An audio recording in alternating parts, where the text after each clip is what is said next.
Step into the heart of one of the most dramatic and decisive moments of the American Civil War as we revisit the ferocious Battle of Gettysburg. This epic conflict, marked by brutal fighting and immense casualties, forever changed the course of American history. Among the legendary sites of this battle, Devil's Den and Little Round Top, bravery and sacrifice were etched into the landscape. But amid the chaos of the battlefield, one voice rises above the rest: General John Bell Hood. Hood's personal account of Gettysburg offers an unfiltered look into the harsh realities of war, the burdens of command, and haunting memories that linger long after the smoke has cleared. In a deeply poignant letter to General James Longstreet written in 1875, more than a decade after the war's end, Hood reflects on the Battle of Gettysburg. It was a turning point not only for the Confederacy, but also for Hood personally, leaving deep, lasting scars on his psyche and reshaping his legacy. As we explore Hood's narrative, we delve beyond the mere recounting of historical events. We journey into the mind of a soldier marked by battle, driven by duty, and haunted by the decisions made on those fateful days. Before diving into Hood's words, don't forget to like and subscribe to our channel for more insights into historical moments that shaped the world. When we think of Gettysburg, names like Pickett, Hancock, Meade, McLaws, and Longstreet often come to mind. However, today we shine a light on General Hood's experience, particularly his controversial assault on Little Round Top, a defining episode of the battle that unfolded on July 2nd, 1863. Facing rugged terrain and overwhelming odds, Hood's division fought with relentless determination. Yet, as the battle raged, General Longstreet, who had become somewhat estranged from many of his Confederate peers due to shifting political views after the war, reached out to Hood in 1875, seeking his perspective on the chaos that engulfed Gettysburg. In his response, Hood's words are raw and evocative, shedding light on the confusion and strategic missteps that plagued the Confederate side. As Hood recounts, he arrived with his staff at the heights of Gettysburg just as dawn broke on July 2nd. His division began forming in an open field nearby, with soldiers taking a brief respite as they stacked their rifles, awaiting orders from above. The morning was filled with tension as Hood joined Generals Lee and A.P. Hill in observing the Union lines. General Lee, in full uniform, paced anxiously under the shade of towering trees, frequently pausing to study the enemy's positions with his field glasses. His demeanor alternated between hopeful determination and deep contemplation, reflecting the immense challenges that lay ahead. Not far away, Colonel Fremantle, an English observer, was perched in a tree fork, meticulously analyzing the Union defenses through his binoculars. As the pressure mounted, Lee turned to Hood, declaring with urgency, "The enemy is here, and if we do not defeat him, he will defeat us." Hood, however, felt that engaging without the support of Pickett's division, which was still in the rear, would be reckless. Later that morning, Hood expressed his unease to Longstreet, saying, "The general seems anxious. He wishes me to attack, but I am reluctant to do so without Pickett." Hood often articulated his discomfort with entering battle unprepared, famously remarking, "I never like to go into battle with one boot off." As the day wore on, uncertainty hung heavy in the air. By mid-afternoon, it became clear that waiting for Pickett's division was no longer an option. Hood and Longstreet agreed to shift their focus to the far right, advancing along the Emmitsburg Road. General McLaws led the way, with Hood's division closely following. Orders arrived, instructing Hood to increase his troops' pace and overtake McLaws. In response, Hood deployed an advance unit to dismantle fences along the path to the Emmitsburg Road, allowing his division to form a solid battle line and prepare for the attack.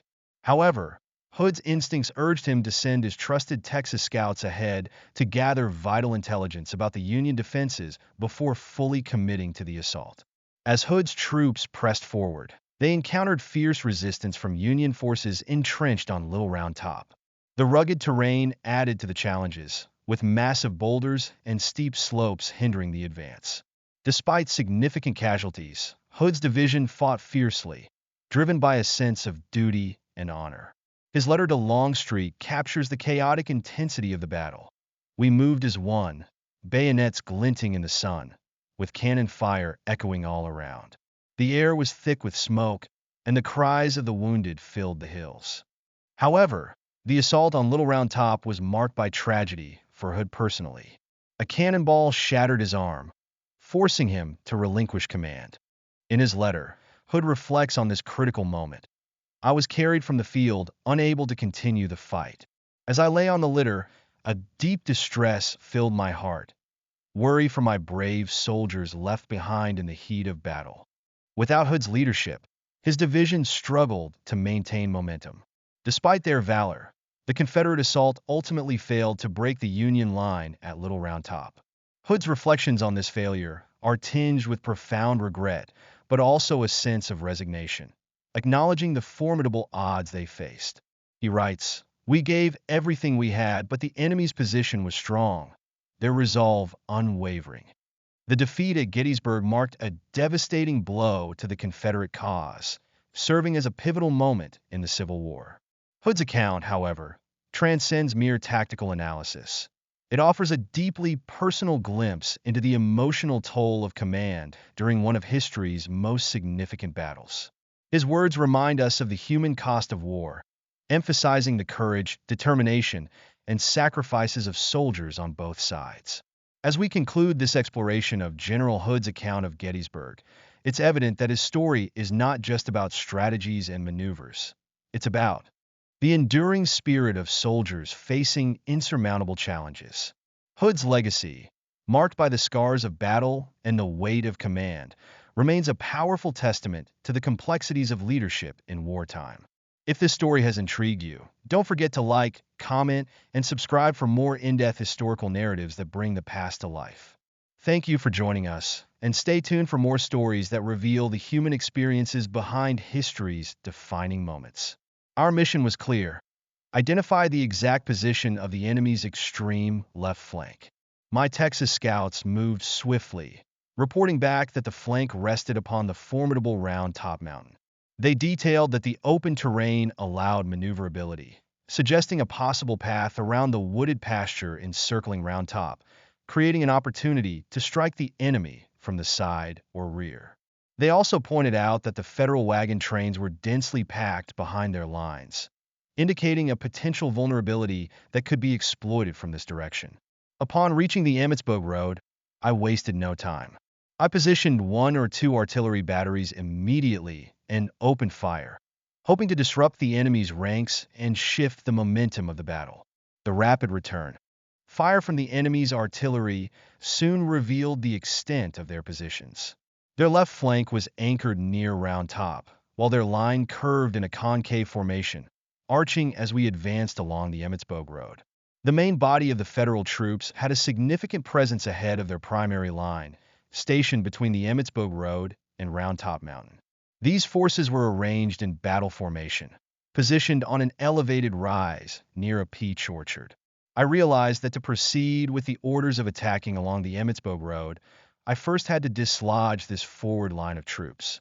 However, as we advanced, we encountered massive boulders piled together along the base and slope of the mountain, forming narrow gaps that could easily disrupt our ranks and scatter the men as they climbed the rugged incline. Additionally, I recognized the looming threat of intense fire from the Federal main line stationed on the high ground's crest, with Round Top being the extreme left anchor. Given the concave shape of their main line, we would be under devastating fire from 3 directions: front, side, and rear. The combination of steep, rocky terrain and the intense crossfire made the approach nearly impossible. I realized that successfully driving the enemy from such a fortified position would come at an enormous cost, potentially claiming the lives of some of the most valiant soldiers ever to step onto the battlefield. The swift reconnaissance by my scouts and the quick observation of the Federal lines were completed rapidly, much quicker than it takes to recount these events. Yet, the vivid details of that day remain as clear in my mind as if they had occurred only yesterday. After gaining these crucial insights upon reaching the Emmitsburg Road, I felt compelled to inform you immediately of my belief that an attack directly up the road, as ordered, would be futile. I urgently requested permission to maneuver around Round Top and launch an attack from the side and rear instead. I felt a rising urgency as I decided to dispatch a staff officer to once again convey the gravity of the situation. The proposal was clear: maneuver around Round Top rather than advance directly up the Emmitsburg Road. This path seemed far more promising, considering the strong federal defenses. Yet, your response was swift and unwavering. General Lee's orders are to attack up the Emmitsburg Road. Undeterred by this setback, I quickly sent another officer, reiterating the futility of a frontal assault and urging once more for a flanking maneuver around Round Top.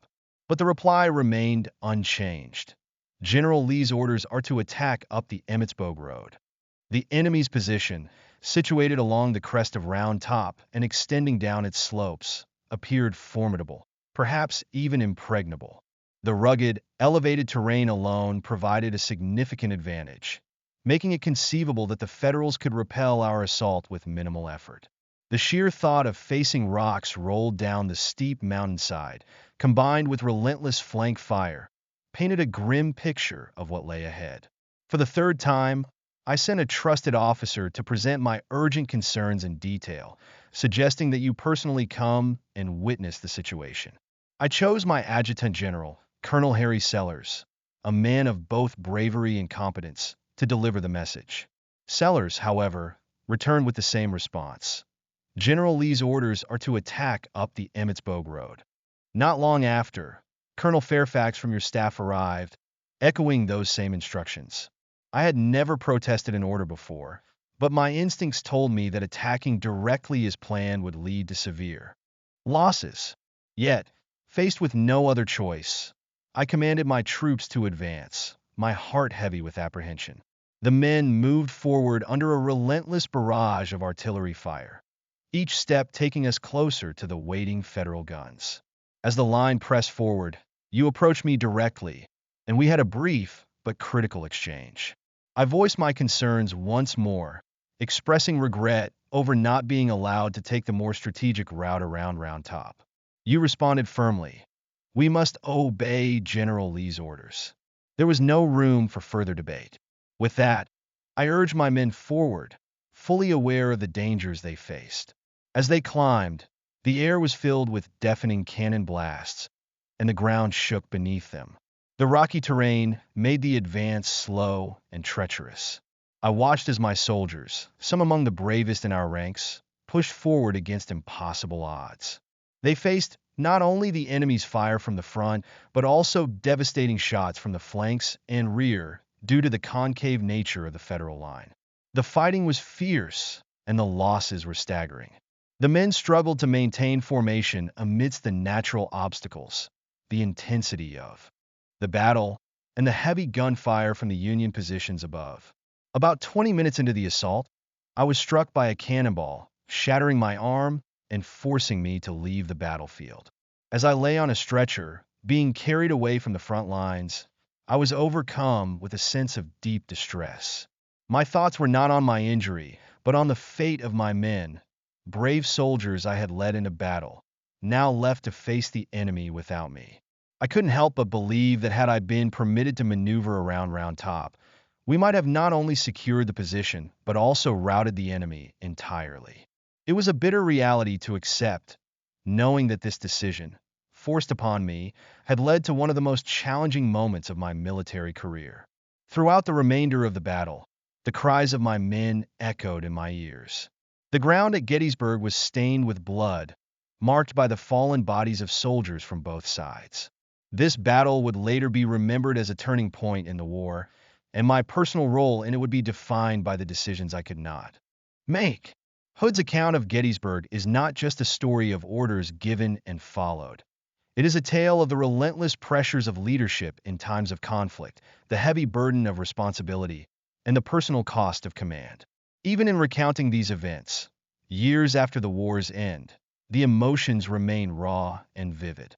Hood's reflections serve as a powerful reminder of the complexity of command during the Civil War, where strategic decisions often came with profound human consequences. Despite the defeat at Gettysburg, Hood's narrative is more than a mere recounting of battlefield tactics.